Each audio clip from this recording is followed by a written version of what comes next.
Guys, welcome back to my YouTube channel Anu Divyanshi mathematics. तो आज हम करेंगे एक कंटिन्यूस फंक्शन के ऊपर एक थ्योरम जो बताएगी कि इंटीग्रेबिलिटी कैसे चेक करते हैं कंटिन्यूस फंक्शन की। मतलब कंटिन्यूस फंक्शन कैसे इंटीग्रेबल होता है, कंटिन्यूस फंक्शन इंटीग्रेबल होता है कि नहीं है, इस टाइप की है। तो ये थ्योरम है, prove that a continuous function F, कोई एफ कंटिन्यूस फंक्शन है ए बी इंटरवल के ऊपर, और हमें प्रूव करना है कि वो इंटीग्रेबल है। इंटीग्रेबल मतलब रिमान इंटीग्रेबल, मतलब ये कह लीजिए लोअर रिमान इंटीग्रेबल और अपर रिमान इंटीग्रेबल से हम प्रूव करते थे। अगर वो दोनों इक्वल आ जाए तो रिमान इंटीग्रेबल होता था फंक्शन।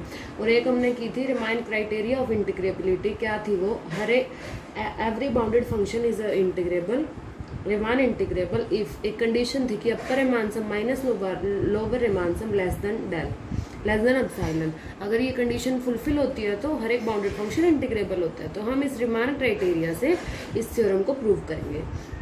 तो चलिए देखते हैं क्या करना है। पहले हमें क्या गिवन है, कंटिन्यूस फंक्शन है, तो पहले हम इस कंटिन्यूस फंक्शन का यूज कर लेते हैं। तो क्या करेंगे, प्रूव करते हैं, let f x is a continuous function is continuous in interval a b interval हमें दिया ही हुआ है तो इस इंटरवल में ले लिया, in an interval AB, then for any given epsilon greater than 0 there exist, कोई भी given epsilon greater than 0 के ऊपर क्या exist करे, there exist del greater than 0 such that continuous function की हम definition लिखेंगे। क्या होती है कि कोई भी fx1 minus fx2 का mod less than एप्सिलॉन और x1 माइनस x2 क्या होएगा फिर इससे less than del for all x1 x2 belongs to interval a b. This is the definition of continuous function. ये कंटिन्यूस फंक्शन की definition है कि भाई कोई भी दो पॉइंट ले लिए, उनके बीच में सब्ट्रैक्शन करेंगे तो उसका मोड इसके इक्वल होगा एज एन एप्सिलॉन, और फिर जो फंक्शन लिया वो जो पॉइंट थे उन पॉइंट का मॉडुलस लेस देन डेल होगा।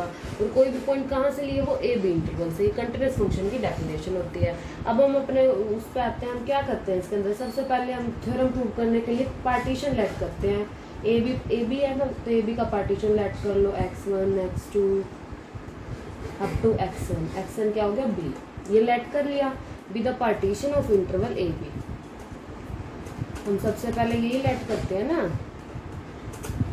ऑफ इंटरवल ए बी, ये लेट कर लिया विद, हम एक और चीज लेट करेंगे कि with mesh of partition less than del. Mesh का क्या मतलब है, जितने भी जो सब इंटरवल है उन सबकी लेंथ है उसमें मैक्सिमम लेंथ, मतलब जो मैक्सिमम लेंथ होगी वो डेल से कम होगी, ठीक है, डेल से कम होगी जो मैक्सिमम लेंथ। तो जो मैक्सिमम लेंथ डेल से कम होगी तो जितनी बची वो तो मैक्सिमम से छोटी है ना, तो वो भी ऑटोमेटिकली डेल से कम होगी। तो कहने का मतलब है सारी लेंथ डेल से कम है। इवन मैक्सिमम हमने डिनोट कर दी तो इसका मतलब और बाकी बची वो भी डेल से कम ही है। और अब हमें क्या पता है, सिंस एफ एक्स इज, हमें पता है जो हमने एफ एक्स फंक्शन लिया वो कंटिन्यूस है। Since f x is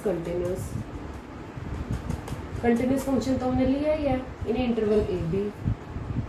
a b interval में एक आरएथ पार्टीशन, आरएथ सब इंटरवल भी एग्जिस्ट कर रहा है, आपको पता है 1 से n तक इसके बीच में कोई आरएथ एग्जिस्ट करता है। तो इसका मतलब क्या हुआ, अगर फंक्शन पूरा इंटरवल इस इंटरवल के अंदर कंटिन्यूस है तो बीच में जो आरएथ सब इंटरवल है वो भी कंटिन्यूस होगा। So it will also be continuous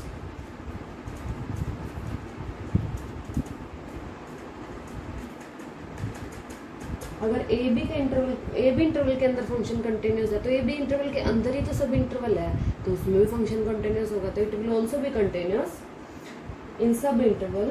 कौन सा सब इंटरवल लिया, आर एच सब इंटरवल।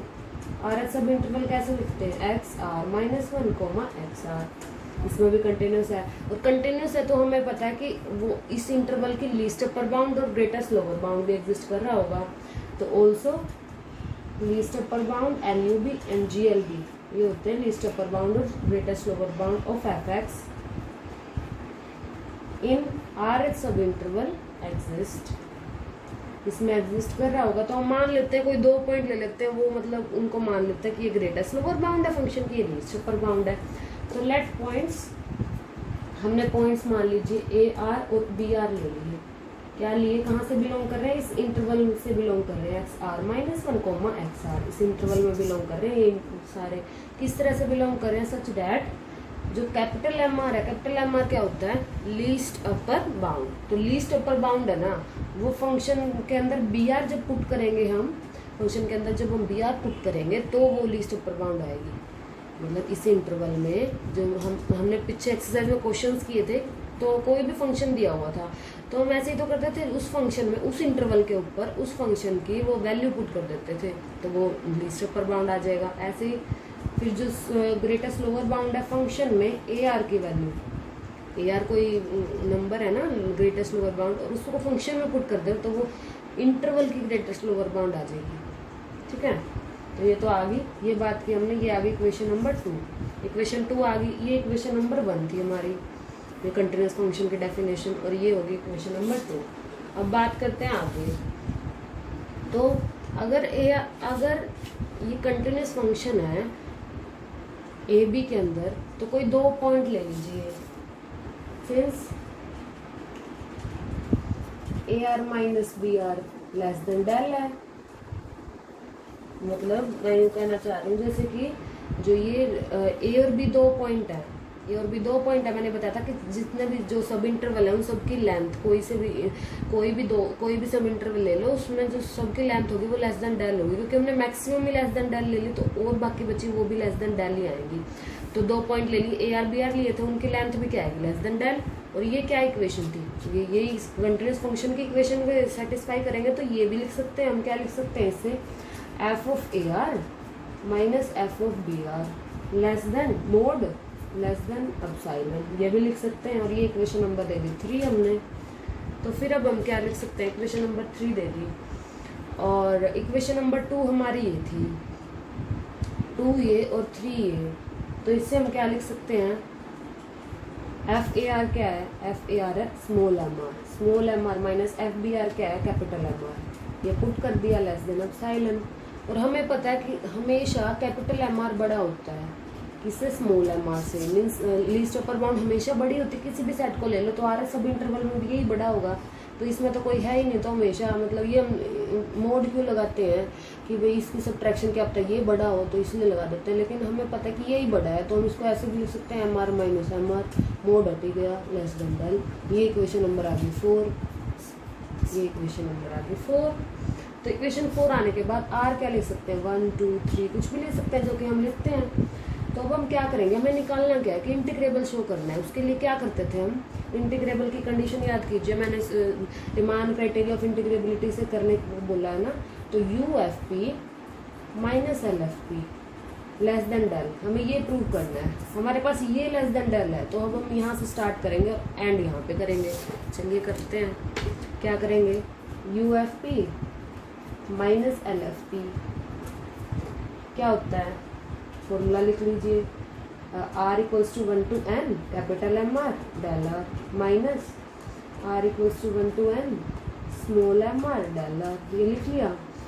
इसको लिखने के बाद ये तो सेम ही है, तो ये हम कॉमन ले सकते हैं, r equals to 1 to n capital m r minus m r, ये कॉमन ले लिया डेल आर। ठीक है, ये ले लिया। और अब हमें पता है कौन सी इक्वेशन से, हमें पता है, हाँ इसी इक्वेशन से, फोर्थ इक्वेशन क्या थी, m r minus capital m r minus small m r less than epsilon, ये इक्वेशन हमें पता ही है। और अगर हम यहाँ पे एप्सिलॉन पुट कर दें, मतलब इन दोनों को देखिए कौन सी बड़ी है, इसके अंदर किसकी तरफ मुंह खुला हुआ है, एप्सिलॉन की तरफ, तो एप्सिलॉन बड़ा है और m r minus small m r ये छोटा है, तो मतलब अब ये छोटी है। और अगर इसकी जगह आप एप्सिलॉन पुट कर दें, मतलब बड़ी वैल्यू पुट कर दें, तो ये जो इक्वेशन है इनइक्वालिटी में चेंज हो जाएगी, इनइक्वालिटी साइन आ जाएगा इसमें। क्यों, क्योंकि एक बार आप इसको और इसको कंपेयर करो, r equals to 1 to n epsilon del r, मतलब हमने क्या किया, ये 2 चीज़ है। ठीक है, ये आप इसी में पुट कर लीजिए, किसमें, इसके अंदर m r minus m r del r, और ये मल्टीप्लाई कर दीजिए, r equals to 1 to n less than epsilon del r और r equals to 1 to n। मतलब हमने क्या किया, इस इक्वेशन में डेल आर से मल्टीप्लाई कर दिया और समीशन ले लिया, इस इक्वेशन में लिया हमने, इसमें इसके भी बात नहीं करी। तो कौन सा बड़ा हुआ, एप्सिलॉन वाला। तो वही चीज़ है कि इसको और इसको कंपेयर करेंगे तो ये बड़ा हुआ, तो अगर हम इसको इसमें लिखेंगे तो ये वाली इक्वेशन किससे बड़ी होगी, यही समीशन लिख देंगे, r equals to 1 to n epsilon del r. ये ऐसे लिख सकते हैं ना। और अगर हम ऐसे लिख सकते हैं, जब हमने इसको ऐसे लिख दिया तो हमें पता है ही है कि मतलब हम एप्सिलॉन और फिर डेल आर क्या होता है, डेल आर हमने किया हुआ कि जितने भी जो भी इंटरवल है ए बी का, तो क्या करेंगे, ए बी इंटरवल में डेल आर क्या आएगा, r1 to n पुट कर दो तो क्या आएगा, b माइनस ए आता है। और हमें चाहिए माइनस एप्सिलॉन, हमें चाहिए एप्सिलॉन, तो हम क्या करेंगे, हम ऐसे भी कर सकते हैं, इस चीज़ को क्या लेट कर लो एप्सिलॉन डैश, तो u f p minus l f p less than epsilon dash. ये प्रूफ हो गया। लेकिन अगर किसी को इस टर्म में करना है कि मैं तो लेस देन डेल एप्सिलॉन वाला करूँगी, तो क्या करना, यहाँ पे जो हमने एप्सिलॉन लेट किया था उसको एप्सिलॉन बाय बी माइनस ए कर देना, ताकि फिर ये यहाँ पे आए ना एप्सिलॉन बाय बी माइनस ए, वो कैंसिल हो जाए। जैसे कि मैं बता रही हूँ, बी माइनस ए हो गया, बी माइनस ए होने के बाद जो यहाँ पे ये बी माइनस ए हो जाएगा, यहाँ पे बी माइनस ए, यहाँ पे बी माइनस ए, तो epsilon divide by B minus A, यहाँ भी बी माइनस ए आ गया, ये इससे कट गया तो क्या आ गया, लेस देन एप्सिलॉन। यही हमें प्रूफ करना था। और बहुत इजी है और पेपर में आ जाती है बहुत बार, बहुत इंपॉर्टेंट थ्योरम है ये। मैं इम्पोर्टेंट ही करवा रही हूँ, बाकी बुक्स में तो बहुत सारे दी हुई है, तो आप वही कीजिए और बहुत अच्छे से करिए। बहुत इजी थ्योरम है, बस हमने करा क्या है, सिर्फ फंक्शन वो कंटिन्यूस की डेफिनेशन लिख दी, कंटिन्यूस की डेफिनेशन लिखने के बाद पार्टीशन लेट कर लिया, पार्टीशन लेट करने के बाद हमें पता है कि फंक्शन कंटिन्यूस पूरे इंटरवल पे है, तो फिर वो बीच में आर एच सब इंटरवल पे भी होगा, उस पर है तो हमने एल यू बी और जी एल बी एग्जिस्ट करेंगे, और वो एग्जिस्ट कर रहे हैं तो फिर 2 पॉइंट ले लिए हमने, वो ले लिए। फिर उस पर क्या किया, फिर वो 2 पॉइंट ले लिए, जब हमने मैश को ही लेस देन डेल कर दिया तो वो 2 पॉइंट पे सब्ट्रैक्ट करेंगे तो वो भी लेस देन डेल होगा। उससे हमने ये इस कंडीशन यूज़ कर ली, कंटिन्यूस की यूज़ कर ली, ये यूज़ करके ये इक्वेशन आ गई, और ये इक्वेशन यूज़ करके जो हमें चाहिए था वहाँ से स्टार्ट कर दिया और जहाँ पे आना था वहाँ आ गए, मतलब लेस देन डेल हो गया। और यही कंडीशन होती है रिमान क्राइटेरिया ऑफ इंटीग्रेबिलिटी। क्या होती है, अगर ये चीज़ हो जाए तो मतलब हर एक बाउंडेड फंक्शन इंटीग्रेबल है, ये कंडीशन होगी तो मतलब f is integrable on interval a b. ऐसे लिखते हैं हम, f is integrable on function on interval a b, f is Riemann integrable function on interval a b. यही हमें प्रूफ करना था।